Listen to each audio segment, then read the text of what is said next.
Assalamualaikum warahmatullahi wabarakatuh. Bismillahirrahmanirrahim. Alhamdulillahirabbil alamin. Asyhadu an la ilaha illallah wahdahu la syarikalah wa asyhadu anna Muhammadan abduhu wa rasuluhu. Allahumma salli ala sayyidina Muhammad wa ala alihi sayyidina Muhammad. La haula wala quwata illa billahil aliyil azim. Rabbi shrahli sadri wa yassirli amri wahlul 'uqdatam min lisani yafqahu qawli. Amma ba'du.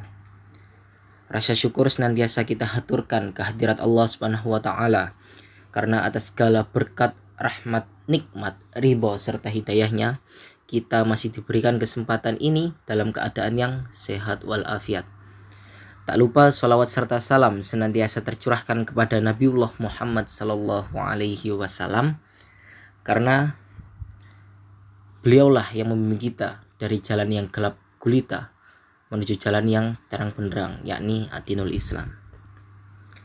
Pada kesempatan kali ini saya akan menyampaikan sedikit wawasan yang saya miliki, karena Rasulullah Muhammad SAW bersabda dalam hadis yang diriwayatkan oleh Imam Bukhari, yakni, "Sampaikanlah dariku walau satu ayat, berkisahlah tentang Bani Israel dan tidak apa-apa. Barang siapa berdusta atas namaku, maka bersiaplah mendapatkan kursinya dari api neraka." Lantas, apa yang akan saya sampaikan? Kita semua tahu bahwa baginda Rasulullah Muhammad SAW merupakan orang yang begitu penyabar. Bahkan beliau mendapatkan gelar sebagai Ulul Azmi, yakni gelar yang diberikan kepada Rasul yang memiliki ketabahan dan kesabaran yang luar biasa baiknya dalam menjalankan tugas yang suci. Hanya ada 5 orang nabi dan rasul yang mendapatkan gelar tersebut, yaitu Nuh alaihi salam, Ibrahim alaihi salam, Musa alaihi salam, Isa alaihi salam, dan Muhammad sallallahu alaihi wasallam. Tidak dapat kita pungkiri bahwa menjadi orang yang penyabar itu sangatlah susah. Biasanya sabar itu satu paket dengan ikhlas. Ketika kita mendapatkan suatu musibah, ketika kita mendapatkan suatu ujian, ketika kita merasa bahwa apa yang terjadi tidak sesuai dengan yang kita harapkan, apa solusi yang dapat kita lakukan? Solusinya adalah sabar dan ikhlas. Kita harus senantiasa berhusnuzon kepada Allah Subhanahu wa taala, karena Allah itu ya alim, yang maha mengetahui. Allah lebih tahu apa yang terbaik untuk kita, bukan yang terbaik menurut kita. Jadi ketika kita mendapatkan musibah atau ujian dari Allah, kita harus berprasangka baik. Oh, ini pasti Allah mau menggantinya dengan yang lebih baik. Tenang saja, la tahzan, innallaha ma'ana. Janganlah engkau bersedih, sesungguhnya Allah bersama kita, karena semua itu akan indah pada waktunya. Allah Subhanahu wa taala berfirman dalam Quran surat Al-Baqarah ayat 153 yang berbunyi, A'udzubillahi minasyaitonirrajim. Bismillahirrahmanirrahim. Ya ayyuhalladzina amanu sta'inu bis-sabri was-shalah, innallaha ma'as-sabirin, yang artinya, hai orang-orang yang beriman, jadikanlah sabar dan sholat sebagai penolongmu. Sesungguhnya Allah bersama orang-orang yang sabar. Begitu pentingnya sabar hingga Allah berfirman kalau kita harus menjadikan sabar dan sholat sebagai penolong kita, karena Allah itu bersama orang-orang yang sabar.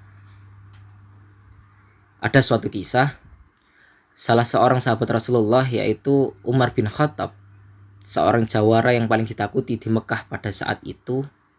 Beliau berkata, rahasia kemenangan dalam suatu pertarungan itu bukan teknik, bukan pula kekuatan fisik, tapi ketahanan dan kesabaran. Siapa yang paling sabar, dia yang akan menang. Bahkan dalam sebuah pertarungan pun kita juga harus bersabar. Termasuk dalam pertarungan melawan rasa kekecewaan kita terhadap suatu keadaan. Selain itu, Ali bin Abi Thalib juga pernah berkata, yakinlah ada sesuatu yang menantimu setelah sekian banyak kesabaran yang kau jalani, yang akan membuatmu terpana hingga kau lupa betapa pedihnya rasa sakit.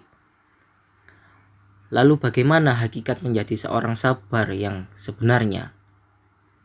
Syarat menjadi orang yang penyabar bukan karena sering mendengar wawasan tentang sabar. Baru disebut orang yang penyabar bukan karena dia tahu ayat dan hadis-hadis tentang sabar. Orang yang penyabar itu adalah orang yang sering mengalami ujian dan bisa melewati ujian-ujian itu. Baru disebut orang yang penyabar. Walaupun terkadang dia tidak tahu ayatnya, walaupun kadang dia tidak hafal hadisnya, walaupun dia tidak tahu wawasan dan ceramah dengan materi tentang sabar, tapi bisa jadi dia lebih penyabar daripada kita yang duduk dalam majelis ilmu tentang bab sabar. Jadi, kita butuh terus untuk belajar sabar. Jika kita masih menganggap kesabaranku sudah habis atau sabar itu ada batasnya, percayalah, kita sendiri yang membuat batasan itu. Karena sejatinya kesabaran itu tidak terbatas. Berarti kita yang belum mampu untuk bersabar. Yang terpenting adalah kita harus terus belajar untuk sabar, dan sabar. Mudah-mudahan dengan sifat sabar yang kita miliki, kita akan mendapatkan banyak kebaikan dari Allah Subhanahu wa taala. Amin. Demikian yang dapat saya sampaikan. Nun wal qalami wa ma yasturun fastabiqul khairat. Wassalamualaikum warahmatullahi wabarakatuh.